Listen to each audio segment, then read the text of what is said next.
और सीईटी के लिए जो 3.5 लाख बच्चे हैं, जो क्वालिफाइड बच्चे हैं, उन क्वालिफाइड बच्चों को सरकार, क्योंकि मुख्यमंत्री जी से जब मैं मिला था खट्टर साहब से, तो उन्होंने कहा था कि भाई मैं 50,000 वैकेंसी भरूंगा। तो मैंने कहा था जी भंडारा करवा लेंगे। अब वो भंडारे का गीतों में लेकर घूमू तो ये वो।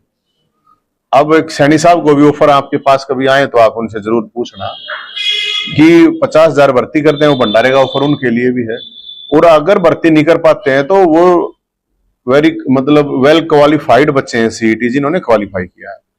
अभी जो एग्जाम हो सबको मौका मिलना चाहिए, और अगर मौका नहीं मिल पा रहा है तो बेरोजगारी भत्ता 10,000 रुपए उनके लिए, बच्चों के लिए होना चाहिए। सारे हरियाणा ही पढ़े लिखे, नहीं तो जो क्राइम और नशे की जो मुख्य जड़ है वो बेरोजगारी मैं मानता हूं। तो इन इशू को लेके हम उसमें जा रहे हैं, और बहुत से लोग पूछ रहे हैं तो इशू क्या है, मुद्दे क्या है, तो आपको जानकारी के लिए बता दूं। बहुत से लोग हैं जिन्होंने कभी आपने सुना नहीं होगा कि सुप्रीम कोर्ट से केस जीतने के बावजूद भी हम एसवाईएल पे कोई नेता बोलता नहीं है। और एक बहुत बड़ा मुद्दा मैं आपकी जानकारी के लिए बताऊं, मैं परसों परले दिन वहां गया हुआ था चंडीगढ़, तो वहां एडवोकेट मिले थे मेरे से काफी।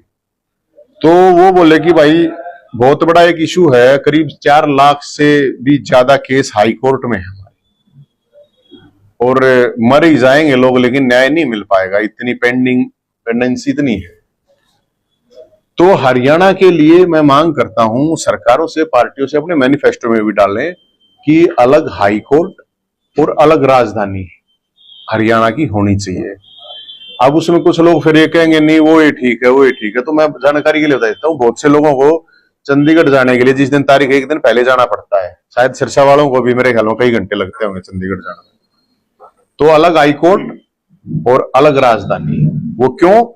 क्योंकि जब 4-5 लाख केस हैं कोर्ट में, तो एक आदमी तो कोर्ट से प्रभावित होता नहीं है। कम से कम मान लीजिए कि आप 10 लोग परिवार के जब कोर्ट केस चल रहा है तो प्रभावित होते हैं। 50 लाख मतलब 2.5 करोड़ में से 50 लाख लोग प्रभावित हैं सीधे। तो ये हमारी एक डिमांड है। और